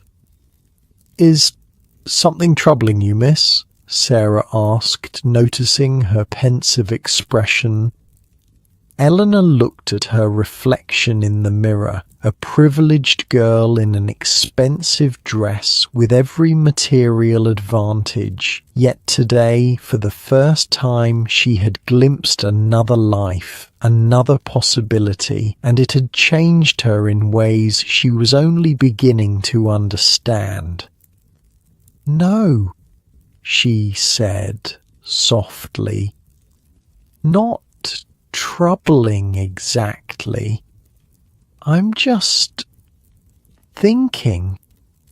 Sarah nodded, seeming to understand something of what Eleanor wasn't saying. Thinking can be a powerful thing, miss, especially when it leads to doing. Yes, Eleanor thought as she descended for dinner, thinking, then doing. The world wouldn't change in a day, but perhaps with small actions over time, she could make some difference to the children of St. Bart's workhouse, starting with Martha Watts, a girl with serious eyes and a dignity that even the workhouse couldn't diminish. Night fell early on Christmas Day, bringing with it a hush that seemed to settle over all of London. In the workhouse, the children had been sent to their dormitories after a light supper of bread and cheese, still more generous than their usual fare, but a stark contrast to the dinner they'd enjoyed earlier. Martha sat on her narrow bed, her back against the wall, her orange cradled in her lap. Around her, other girls were similarly engaged, examining their treasures in the dim light of the single gas lamp that illuminated the dormitory. "Are you going to eat yours now?" Betsy asked, sitting cross-legged on her own bed. Martha shook her head. "Not yet. I want to make it last." She glanced around to make sure Mrs. Grimwig wasn't nearby, then reached into her apron pocket and withdrew the second orange, the one Eleanor Blackwood had slipped her. "But you can have some of this one if you like."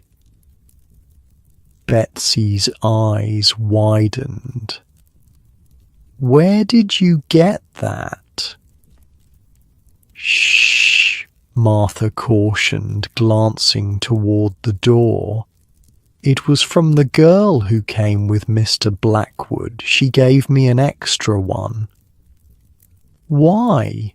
Betsy whispered, moving closer.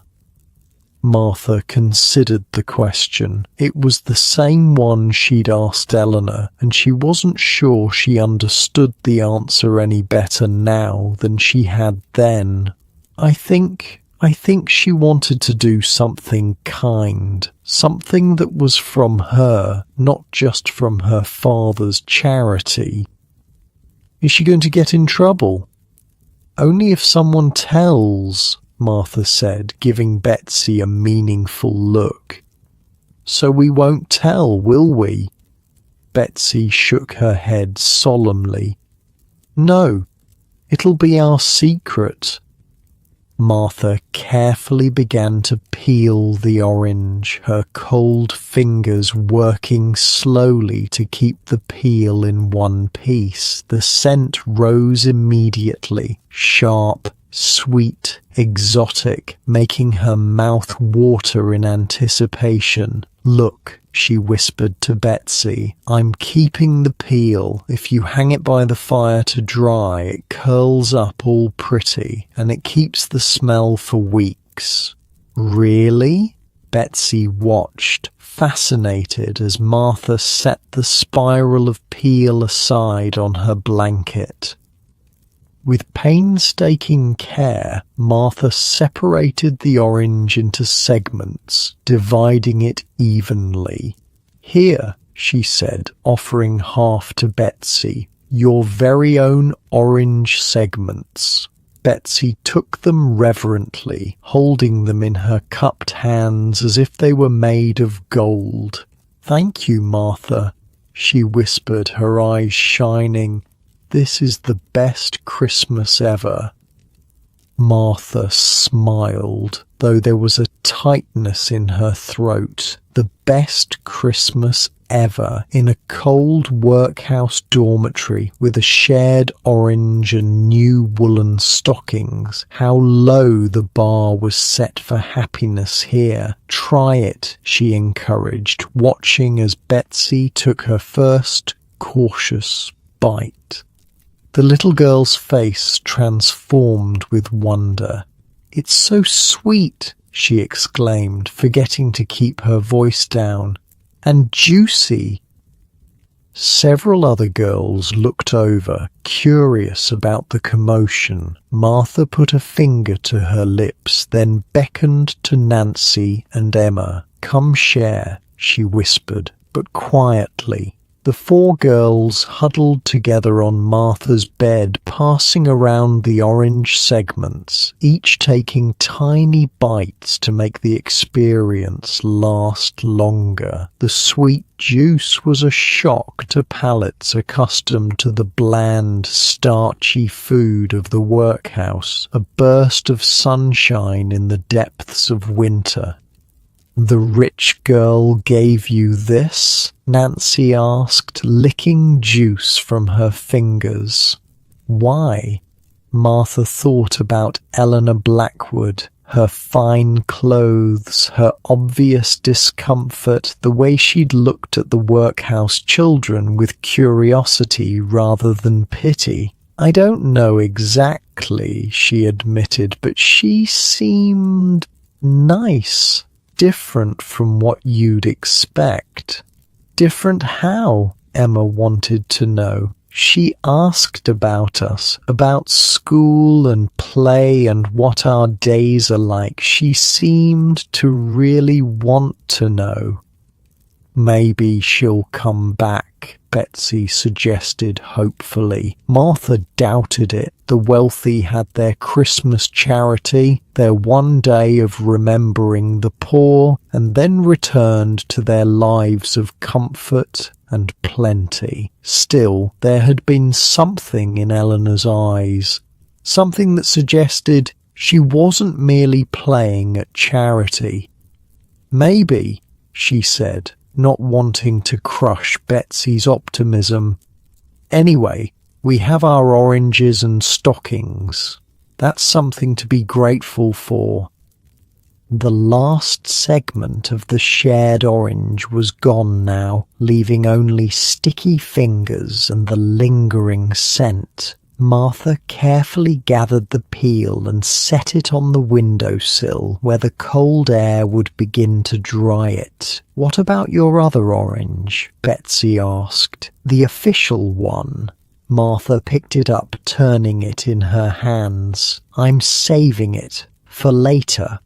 "When's later?" Martha smiled. "When I need it most. When it's been so long since Christmas that I've almost forgotten what an orange tastes like. Then I'll eat it and remember today." Betsy looked at her own orange, the official one, with new consideration. "I think I'll save mine too," she decided. "Like you." From across the dormitory came the sound of the door opening. Mrs. Grimwig entered, her face stern as usual despite the holiday. "Lights out in 10 minutes, girls," she announced. "Back to your own beds now. No more chattering." The girls dispersed, returning to their places. Martha helped Betsy with her blanket, tucking it around her thin shoulders. "Merry Christmas, Betsy," she whispered. "Merry Christmas, Martha," the little girl replied, already half asleep, the excitement of the day catching up with her at last.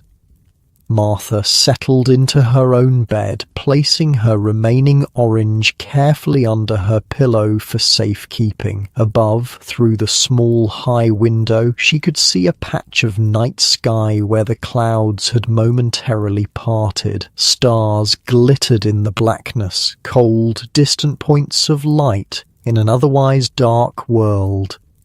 She wondered if Eleanor Blackwood could see the same stars from her window in the wealthy part of London. Probably not, she decided. The rich girls' windows were likely bigger, with a better view, not these narrow slits that let in more cold than light. Still, it was the same sky over all of London, the same stars shining down on rich and poor alike. There was something comforting in that thought.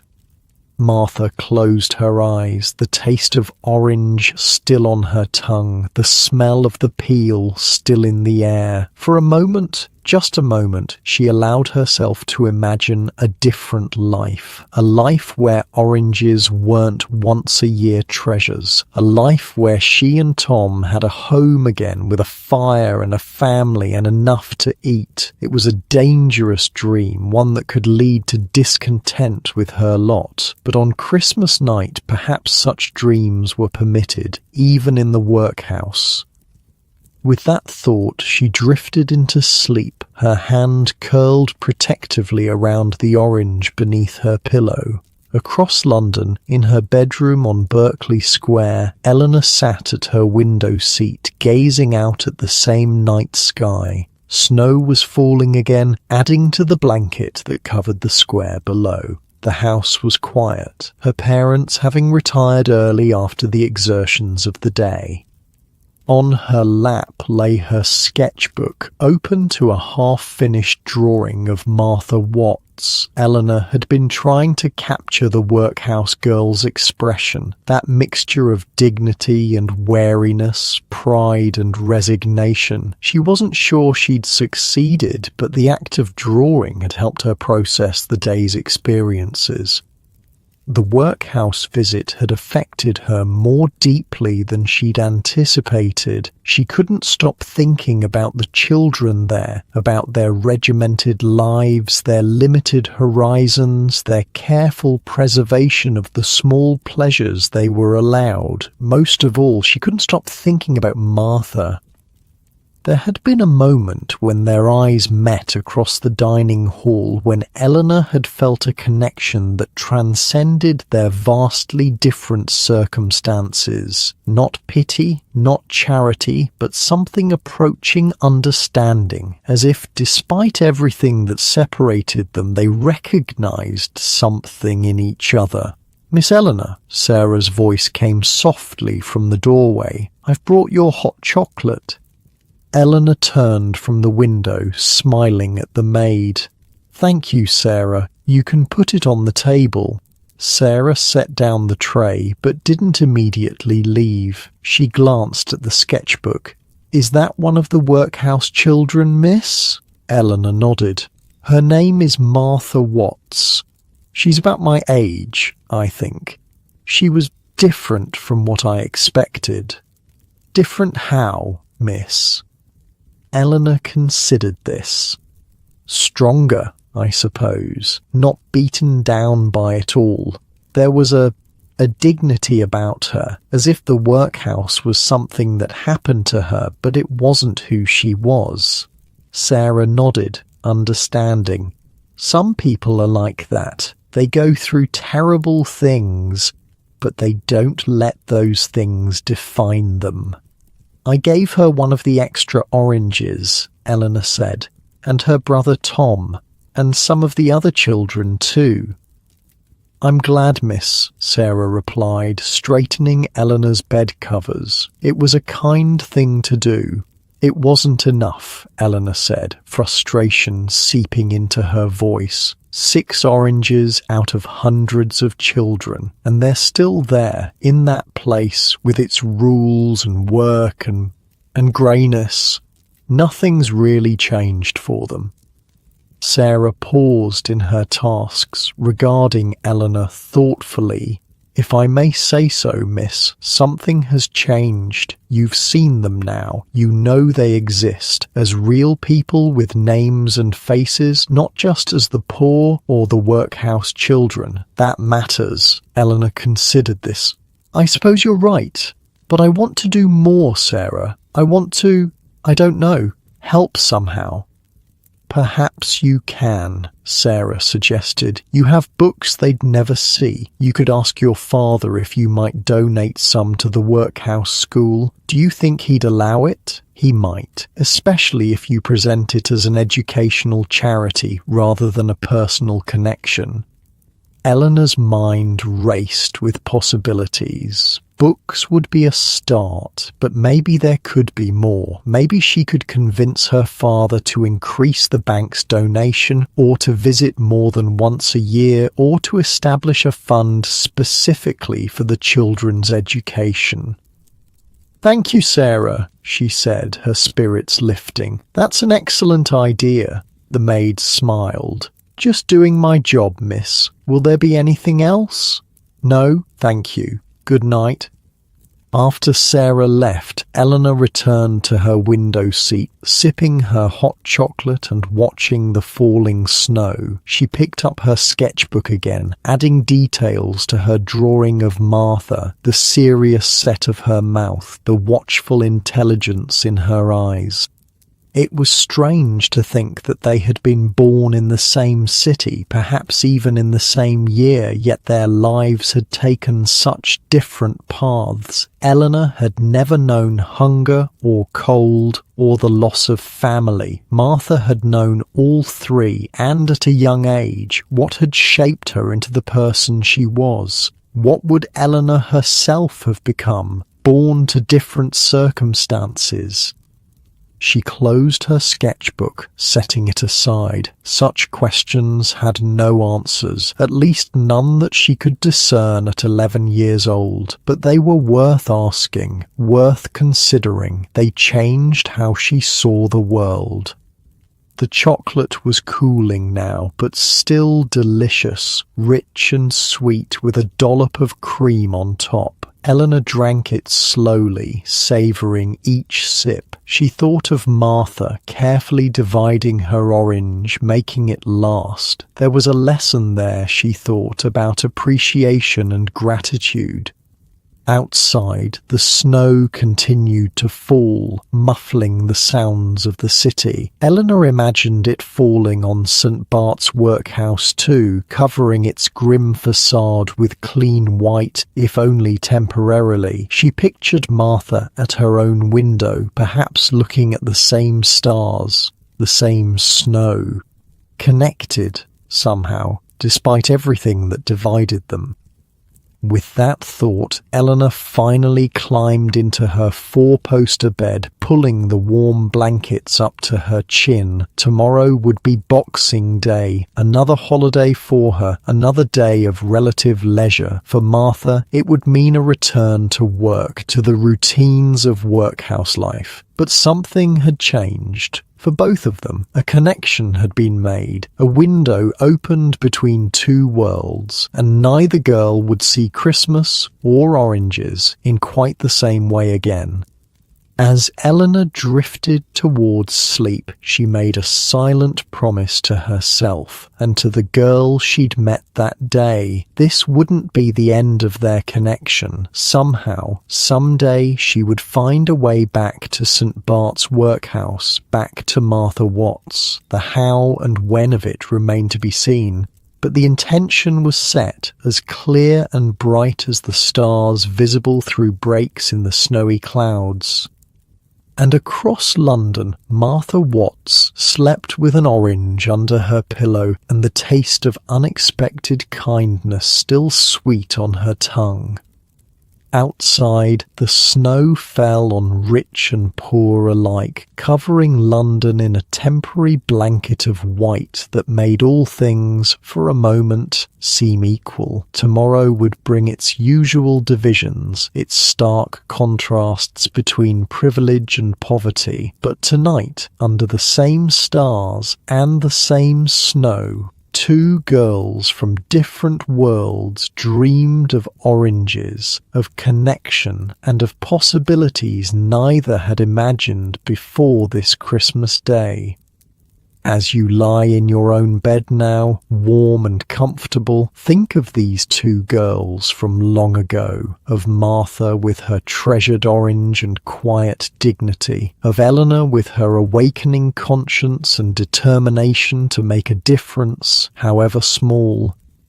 Their story reminds us that Christmas has always been about more than presents or feasts. At its heart, it's about connection, across divisions of wealth and status, across the barriers we build between ourselves and others. It's about seeing one another, truly seeing and recognizing our shared humanity. The workhouses are gone now, consigned to history, but the need for that recognition, that connection, remains as vital today as it was in Victorian London. And as you drift towards sleep, perhaps you'll carry with you the scent of oranges, the softness of snow falling, and the reminder that sometimes the smallest gestures, an extra orange, a moment of genuine seeing, can create ripples that extend far beyond what we might imagine. Sweet dreams and Merry Christmas.